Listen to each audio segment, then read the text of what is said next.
600 years he will take to see. Why does he want it? Let us ask this question from the person who wants this.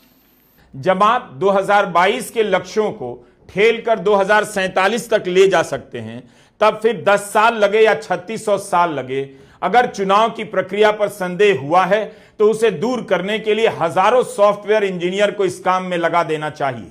क्या supreme court कह सकता है कि इस case को सुनने में 100 साल लग जाएंगे, हम नहीं सुनेंगे? क्या एनआईए किसी आतंकी हमले की जांच यह कहकर बंद कर सकती है कि 18 साल लग जाएंगे या 20 साल लग जाएंगे, हम जांच नहीं करेंगे?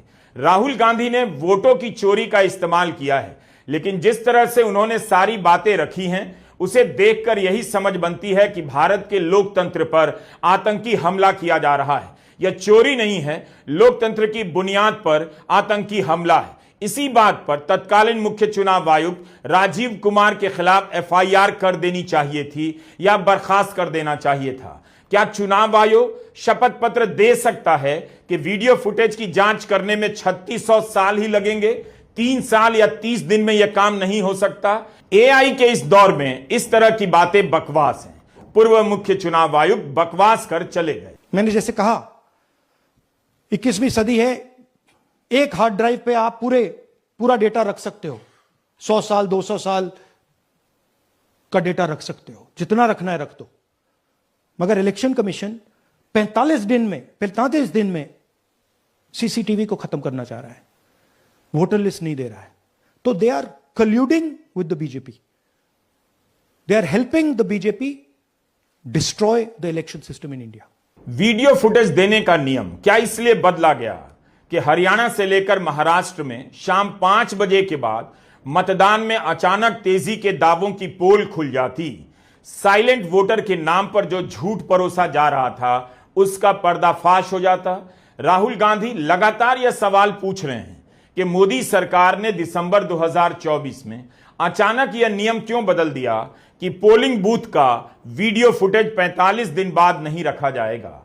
उस समय यानी 9 दिसंबर को Punjab and Haryana high court ने चुनाव आयोग को निर्देश दिया कि मतदान केंद्र पर लगे सुरक्षा कैमरे का फुटेज, वीडियोग्राफी और मतदान से संबंधित दस्तावेजों को दिया जाए।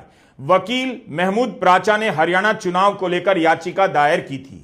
कोर्ट के आदेश के बाद केंद्र सरकार ने नियम अचानक ही बदल दिए। राहुल गांधी इस बार वोटर लिस्ट को 5 अलग अलग कैटेगरी में बांटकर मोटी मोटी फाइलें लेकर आए, सबूत रखने लगे। क्या इस तरह से प्रेस कॉन्फ्रेंस करने पर, ईसी के ही डेटा में कमी निकालने पर चुनाव आयोग राहुल गांधी से शपथ पत्र मांग सकता है? अगर चुनाव आयोग बेदाग है तो महमूद प्राचा को वीडियो क्यों नहीं दिया गया? वह तो कोर्ट का आदेश लेकर आए थे। 1961 का कंडक्ट ऑफ इलेक्शन रूल है। इसके एक प्रावधान के अनुसार चुनाव से संबंधित सारे कागजात पब्लिक की जांच के लिए उपलब्ध किए जा सकते थे, लेकिन नियम बदल गया और सारे कागजात की जगह यह जोड़ दिया गया, इस नियम में जिन दस्तावेजों का उल्लेख है पब्लिक उन्हीं की मांग कर सकती है। यह क्यों किया गया? इसलिए किया गया ताकि विपक्ष कभी उस सच्चाई तक पहुंच ही ना पाए जहां से बीजेपी की जीत के लिए रास्ते बनाए जा रहे थे। नहीं तो आप ही बताइए, इसका दूसरा और क्या कारण हो सकता है? यह जो कागजों का बंडल आप देख रहे हैं सिर्फ एक विधानसभा का है, महादेवपुरा का। इसकी ऊंचाई 7 फीट बताई जा रही है, लेकिन ध्यान से देखिए 3 ढेरियां हैं। इन तीनों की ऊंचाई जोड़ देंगे तो 19 से 20 फीट तक हो सकती है। आयोग को पता होगा कि एक विधानसभा के इतने पेपर की जांच फिजिकल रूप से संभव नहीं। क्यों चुनाव आयोग ने उन्हें इस तरह से पेपर नहीं दिए कि मशीन उन्हें नहीं पढ़ सकती थी?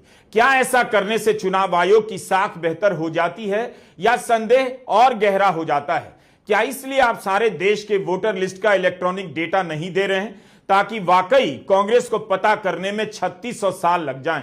चुनाव आयोग बताए कि उसके पूर्व मुख्य चुनाव आयुक्त की बातों से अब सहमत है या नहीं, या ये बेमतलब की बातें उस समय कर रहे थे। पिलर है। Number 1, disclosure, disclosure, disclosure. Anything we do in the commission and anything our district magistrate down the line in the election process do is based on 2 pillars: disclosure, disclosure, disclose everything to the public, to the voter have right to know everything what we are doing, how we are doing, And therefore, we end all our press conference, all our visits with the press conference, so that you can ask those questions, even including questions like credibility of the commission. Very openly you can ask. वही तो हम पूछ रहे हैं, credibility of आयोग के बारे में, कि इसी आयोग के पूर्व मुख्य चुनाव आयुक्त की इन बातों की अब क्या साख बची है।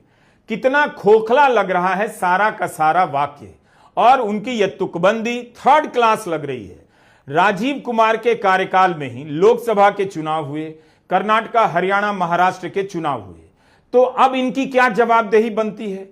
क्या इसलिए मौजूदा मुख्य चुनाव आयुक्त ज्ञानेश कुमार भी प्रेस कॉन्फ्रेंस से बच रहे हैं, ताकि सवालों के बीच से ऐसे बयान हमेशा के लिए रिकॉर्ड पर ना आ जाएं और शपथ पत्र मांगने के नाम पर तमाम आरोपों से बच जाएं कि हम क्या करें, राहुल गांधी ने शपथ पत्र दिया नहीं तो हमने जांच नहीं की। यह चुनाव आयोग है या डाक आयोग है? इतना बड़ा फ्रॉड है, इसमें कुछ लोग शामिल हैं। नेचुरली वही लोग शामिल होंगे जिस पार्टी के पक्ष में ये हो रहा है, वही लोग शामिल होंगे ना। और अगर ये फैक्ट्स जनता के सामने पेश किए हो तो इलेक्शन कमीशन को तुरंत कहना चाहिए, रूल वूल छोड़ो, मैं रूल में नहीं जाऊंगा, मुझे तो देखना है कि मेरी डेमोक्रेसी को किस तरह से खत्म किया जा रहा है। फिर तो हम कहेंगे कि इलेक्शन कमीशन वाकई में एक इंडिपेंडेंट बॉडी है। वो कहते हैं कि आप जाकर वहां अपना एफिडेविट फाइल करो, और ऐसे रूल के अंतर्गत जहां कोई जांच हो ही नहीं सकती, ये अपने आप में मजाक हो गया ना।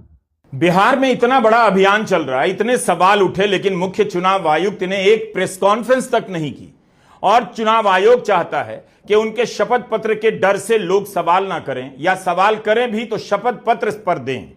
राहुल गांधी को बिल्कुल शपथ पत्र नहीं देना चाहिए। आयोग में ईमानदारी होती तो वह अपने दरवाजे भारत की जनता के लिए खोल देता कि आइए देख लीजिए, यह हमारा काम है, हम दे रहे हैं शपथ पत्र कि हमसे गलती हो ही नहीं सकती, और गलती कोई बताएगा तो हम तुरंत ठीक करेंगे। आप छुपा नहीं सकते और आप छुप नहीं सकते। एक ना एक दिन